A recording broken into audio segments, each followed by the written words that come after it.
Hello mga sisi ko, mga kasari, magandang hapon sa inyong lahat. Ayan, for today's vlog ay i-share ko sa inyo yung mga organizer na nakalibre pala ako mga sisi ko. Ngayon ko lang nakita na pwede pala ako magkaroon ng organizer kahit na hindi ako bibili. Like, ang mga ganyan mga sisi ko, mga boxes, ayan. So, sa ngayon, hindi muna ako bibili pa ng mga organizer kasi nga, magkukuripot tayo ngayon. Pero, bago ako magpatuloy, ay meron akong ipapakita sa inyo. Nagkukuripot ko, no, tapos may binili. Ayan, meron akong item na dumating from Shopee. So, i-open muna natin ito habang wala pa si Kuya Dave.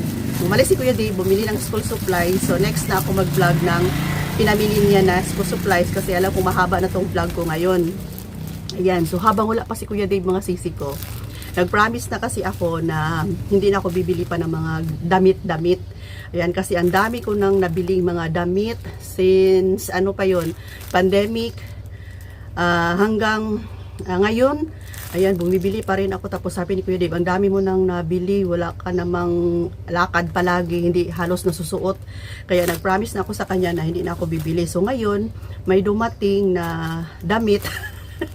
After kong mag-vlog, itatago ko to para hindi niya makita. Magalit na naman yun. Alam niyo ba mga sisi, share ko lang ha, yung mga napamili kong mga damit sa online, umabot na halos 150,000 na mga sisi ko. Kasi yung mga total ng GCash na na-send ko, di ba, bayaran mo na bago nila ipadala sa atin. Umabot na ng mga 150,000, hindi pa kasama yung dito sa local at sa mga bags na pinambili ko. So ngayon 50 na ako, mag-stop na siguro akong mamili ng mga damit-damit at mga bag-bag. Sa susunod na vlog, meron akong bag na worth 8,000 at saka 4,000, hindi ko nagagamit, na sira lang. Ipakita ko sa inyo sa susunod na lang na vlog mga sisi ko para lesson learn na lang din ito. Na kung bibili tayo, wag yung masyadong mahal tapos hindi naman masyadong ginagamit. Ayan, yun yung pagkakamali ko mga sisi ko. Okay, so meron akong item. Ito na nga, sabi ko hindi na ako bibili ng mga damit-damit kasi ang dami ko nang nabili. Pero ito mga sisi ko ay ano lang naman, ito yung pangbahay, hindi siya panglakad. Like itong sinusuot ko ngayon, terno siya. Ayan, oh. Ayan, short. Terno siya mga sisi ko, na sa gabi, ito na yung pagtulog ko. Bisan kasi si Kuya Dave, nagmamadali sa umaga, natawagin ako, bantayan mo muna itong tindahan. May gagawin ako, mag-CCR siya. So, bangon na lang ako diretso, yung ginagawa ko, hindi na ako magpalit pa ng damit. Diretso na lang ba? Kasi pwede rin siyang pangtulog kasi malamig. Ayan, ito yung purpose ko. Kaya hindi siya panglakad mga sisi ko. Share ko lang ito sa inyo. Baka magustuhan nyo, baka mabudol kayo. Ayan, habang wala pa si Kuya Dave, ipakita ko muna to sa inyo. Na ano ko na siya, na nagunting ko na siya. Para pagkatapos nitong vlog, tago natin. Kung magustuhan nyo, mayroon akong product dyan. Ayan, may product ako. Click nyo lang mga sisi ko. Ang kagandahan nito, malamig yung tela. Hindi siya yung mga makakapal na mainit. Yan. Pero ito mga sisi ko ay ano siya, cotton chalis. Cotton chalis siya, malamig siya. Ayan, may nabili na ako sa kanila before, kaya umulit ako. Ayan, ternong pangbahay lang to mga sisi ko. Kahit dito tayo sa tindahan, ayan, magbantay tayo. At least, maganda yung ano natin. Ayan, oh, diba? Oh, shorts ito mga sisi ko. Short, tapos ang terno niya, ganito lang din, sleeveless. Ayan, oh. Tayo ako ha. Diba? Ito shorts. Yan, oh, diba? Shorts yan mga sisi ko. Terno, 198 lang. Tapos yung tela niya, yung chalis nga, ayan, cotton chalis. Oh, malambot siya mga sisi ko. Hindi siya yung na-stretch ba katulad nito. Iba-iba to mga sisi ko. Medyo mainit lang to. Pero manipis naman. Ayan, same lang. Pwede siya dito sa tindahan pag tayo nandito, nagbabantay. So ito yung damit natin. Ayan, dalawa lang yung kinuha ko mga sisi ko kasi nag-promise na ako kay Kuya Dave, sige, hindi ako bibili pa ng mga damit-damit kasi ang dami ko nang nabili mga sisi ko. Almost siguro, basta yun na. Mga bags, kasali na yung mga bags. Kulay blue. Ito lang yung nagustuhan ko na kulay. So, 398 lahat yung nabayaran ko. 398. So, 198 lang, di ba? Hindi siya nakaabot ng 200. Tapos, tingnan nyo na maka-free shipping kayo at may vouchers. Ang isa naman mga sisi ko kulay blue, di ba? Sakto lang din yung kanyang short. Oh, maluwang. Hindi siya maiksi. Mas maiksi pa tong sinuot ko ngayon na terno. Maluwang siya mga sisi ko. Ito yung nagustuhan ko lang na kulay. Yung iba, ayoko yung mga dark na kulay na yung print niya. Hindi maganda. Oh, yan, di ba? Ternong pang bahay lang to mga sisi ko. So, maglagay ako ng product dyan. Baka magustuhan nyo. Diba? Hanggang tuhod siya. Hanggang tuhod ang short niya. Okay, so, dito na tayo sa topic natin talaga na mga organizer, mga sisi ko na maganda pala siyang gamitin. Yan, ngayon ko palang na-realize. Kung hindi na, anong tawag yan? Rumupok yung aking mga tray na ganito. Ayan, marupok na siya. Dito sa gilid mga sisi ko, kung kita nyo, ayan dito. Ayan, kung hindi na siya marupok, hindi ako nakahanap ng ideya na pwede ko pala itong gamitin. Ito mga sisi ko, oh.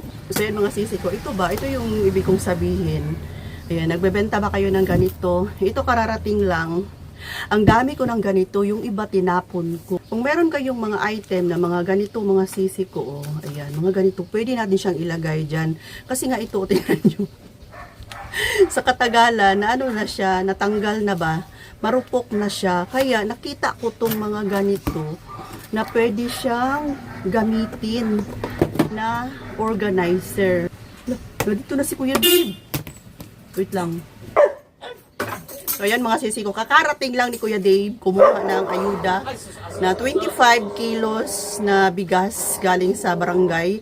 Kada bahay kasi may isang sako ng 25 kilos. Ito yung nabanggit ko before na bibigyan kami ng tig-iisang sako ng 25 kilos. Ayuda yun. Di ba naglindol dito sa amin ng malakas. Ay, ngayon pa na-release. Kaya may free na kaming isang sako ng bigas. So, yan. To be continue tayo mga sisi ko. Sana ba ako? O, yun na nga, no? Ito pala mga sisi ko, oh. Yan. Dami kong ganito natapon na lang. Yung iba, nilagyan ni Kuya Dib doon ng mga sombrero niya. Tapos, ngayon, ito nga. Ayan, butas na siya. Tapos, napaka marupok na. So, ito, kung masira to, pwede ko siyang palitan ng another kasi marami naman akong ganito. Itapon na lang at least mga sisi ko. Pwede siyang gamitin. Ayan, nilagay ko siya doon sa aking maliit na stante na nilalagyan ko ng mga ganito. O yun mga sisi ko. Aesthetic pa siya. Malinis. Kita yung item. Tapos, yun na nga, aesthetic. Diba? Aesthetic. Okay, so yun mga sisi ko. Ipakita ko sa inyo yung mga nakalagay na sa ganito. Yan, dito tayo sa harapan. O, diba? Nilagyan ko siya ng tissue. Tapos, Charmy. Yan, dito tayo sa harapan to. Dito tayo sa loob. O, ayan mga sisi ko. Nilagyan ko siya ng wet wipes na nabili ko sa Shopee. Ayan, maglagay ako ng link. Made in the Philippines. Ito, hindi ito yung China. Ayan, wipes, tapos ito cotton buds. O, di ba? Malinis siya mga sisi ko. Kalilinis ko lang dito na party kasi nag-arrange ako. Tapos dito na side, o, di ba? Nilagyan ko ng mga Band-Aid. Ito Marlboro na original. Giseparate namin para hindi namin mahalo sa crafted. Kaya dito lang siya nakalagay. O, nilagyan ng mga Band-Aid.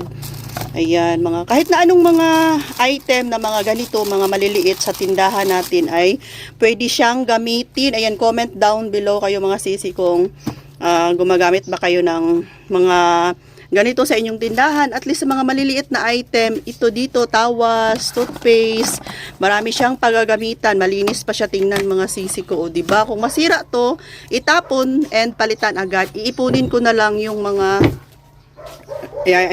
wala nang laman, iipunin ko lang. Yan, mga sombrero niya yan lahat. Ayan, koleksyon ng kanyang mga sombrero. Tapos, yun na nga, na pag-isipan ko na pwede pala siyang gawing, ayan, tray organizer, malinis pa. So, yan mga sisi ko, hanggang dito na lang muna. At ako ay magpatuloy. Ayan, next vlog na naman yung mga item na napamili ni Kuya Dave. Bye for now, love you all. Bye!